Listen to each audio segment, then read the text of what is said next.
Jelang lawan PSM, Persebaya punya strategi khusus. Persebaya Surabaya telah mempersiapkan taktik strategi jelang menghadapi PSM Makassar dalam laga tandang yang digelar Jumat, tanggal 7 Maret tahun 2025. Pelatih Paul Munster pun sudah mempelajari kekuatan calon lawannya. Menurut pelatih berkebangsaan Irlandia Utara ini, dirinya membutuhkan strategi khusus untuk bisa mencuri poin dari PSM, terlebih, tim yang satu ini mempunyai pemain-pemain yang berkualitas, termasuk pemain asingnya. Semua tim berbeda, jadi ia ada strategi khusus, semua tim berbeda. Jelas sekali saya sudah tahu bagaimana PSM tapi fokus kami tetap pada tim ini, ungkap Munster. Munster mengaku, dalam laga nanti perbedaan yang mencolok ada pada susunan pemain karena Tony Firmansyah tidak bisa bertanding karena dalam sanksi akumulasi kartu, sehingga ex-pelatih Bayangkara FC ini akan mempersiapkan pemain yang ada untuk disesuaikan dengan strategi yang ia siapkan. Meski demikian, Munster tetap ingin pemainnya mempertahankan cara bermain seperti saat tim mengalahkan Persib Bandung lalu, di mana pemainnya berhasil mendominasi permainan dan memiliki banyak peluang yang berhasil menjadi gol. Ia hampir sama tapi seperti saya katakan PSM tim berbeda, penting bagaimana fokus pada tim, ada momen bagus minggu lalu, kemudian kami melangkah ke minggu ini, kami punya momen bagus masih berada di peringkat ketiga di Liga. Kami harus melanjutkan, harus konsisten, dan pemain harus merasa haus, kami tidak bisa bersantai, tidak akan ada pemain yang bisa santai saat ini, kata Munster. Azrul Ananda usulkan Museum Persebaya di Stadion GBT. CEO Persebaya Surabaya Azrul Ananda mengusulkan ada Museum Persebaya di Stadion Gelora Bung Tomo, hal itu disampaikan langsung kepada Wali Kota Surabaya Eri Cahyadi. Azrul beserta jajaran manajemen Persebaya, berjumpa Eri Cahyadi di Balai Kota Surabaya pada Rabu, tanggal 5 Maret tahun 2025. Dalam pertemuan itu, Eri menjelaskan soal pengelolaan Stadion GBT. Dalam waktu dekat BUMD yang mengurusi Gelora Bung Tomo akan tuntas pembentukannya, dengan BUMD, kerjasama pengelolaan Gelora Bung Tomo maupun fasilitas milik Pemkot lainnya dengan Persebaya bisa lebih luas, dibandingkan dengan kondisi saat ini dengan dinas yang harus diikat banyak aturan sesuai perda, kata Eri. Azrul Ananda pun menyambut baik hal tersebut, menurut ayah tiga anak itu, sudah waktunya Gelora Bung Tomo menjadi spot turisme andalan di Kota Pahlawan. Di kantor kami ada puluhan trofi dan piala yang merekam jejak perjalanan Persebaya sejak era kolonialisme, kami rasa sangat menarik kalau di Gelora Bung Tomo juga ada Museum Persebaya, jadi GBT menarik dikunjungi tidak hanya pas hari pertandingan, namun juga di luar hari pertandingan, kata Azrul. Usulan Azrul terkait Museum Persebaya di Stadion GBT pun disambut hangat oleh Eri Cahyadi. Sangat setuju, ayo digas Mas Azrul bersama teman-teman di Persebaya, kata Wali Kota.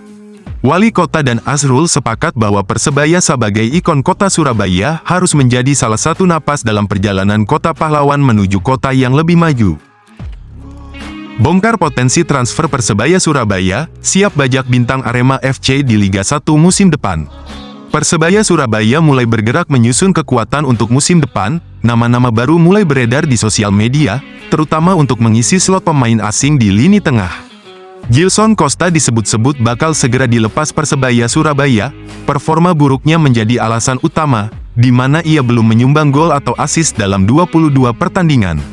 Catatan 3 kartu kuning dan 1 kartu kuning kedua semakin memperburuk situasinya, Persebaya Surabaya pun membuka peluang mencari pengganti yang lebih mumpuni. 3 nama muncul dalam radar Green Force sebagai calon pengganti Gilson Costa, 2 diantaranya memiliki aroma Arema FC, baik sebagai mantan bidikan maupun pemain saat ini. Nama pertama adalah Vico Duarte, pemain PSS Sleman yang sempat diincar Arema FC. Kans Persebaya Surabaya mendatangkan Vico semakin terbuka lebar mengingat situasi PSS yang terancam degradasi. PSS Sleman mencatatkan 6 kekalahan beruntun, membuat mereka berpotensi terdepak ke Liga 2. Jika itu terjadi, peluang Persebaya Surabaya memboyong Vico semakin besar. Selain itu, kontrak Vico Duarte bersama PSS Sleman akan habis pada akhir musim 2024-2025. Kondisi ini membuatnya berpotensi bergabung dengan Persebaya Surabaya tanpa biaya transfer. Vico dikenal sebagai pemain bertahan yang tangguh dan punya ketenangan, kemampuannya membaca permainan menjadi nilai tambah yang dibutuhkan Persebaya Surabaya. Opsi kedua adalah Vitor Barata, mantan bidikan Persebaya Surabaya yang kini memperkuat Persibo Bojonegoro. Barata dikenal sebagai gelandang serang yang punya kreativitas tinggi. Persibo Bojonegoro sendiri dipastikan terdegradasi ke Liga 3 musim depan. Dengan situasi ini, kontrak Barata yang habis pada tanggal 30 Juni tahun 2025 dipastikan tidak akan diperpanjang. Persebaya Surabaya bisa memanfaatkan kondisi tersebut untuk merekrut Barata dengan mudah. Kehadirannya di lini tengah diharapkan bisa menghidupkan kreativitas serangan Green Force. Barata juga punya kemampuan dalam mencetak gol dari lini kedua. Insting menyerangnya menjadi salah satu keunggulan yang membuatnya menarik. Nama ketiga adalah William Marsilio, gelandang serang asal Brasil yang kini membela Arema FC. Situasi Marsilio di Arema sedang tidak menentu usai tak masuk dalam skema pelatih Zé Gomes. Marsilio absen dalam susunan pemain Arema saat menghadapi PSS Sleman meski dalam kondisi fit. Zé Gomes lebih memilih memainkan dua penyerang tanpa gelandang serang. Kondisi itu semakin memperjelas kans Marsilio untuk hengkang dari Arema FC, apalagi, ia kembali tidak masuk daftar pemain saat Arema menghadapi Malut United. Marsilio dikenal sebagai pemain kreatif dengan visi bermain yang tajam, umpan-umpan terobosannya kerap menjadi pemecah kebuntuan. Jika Persebaya Surabaya berhasil merekrut Marsilio, lini tengah mereka dipastikan semakin solid.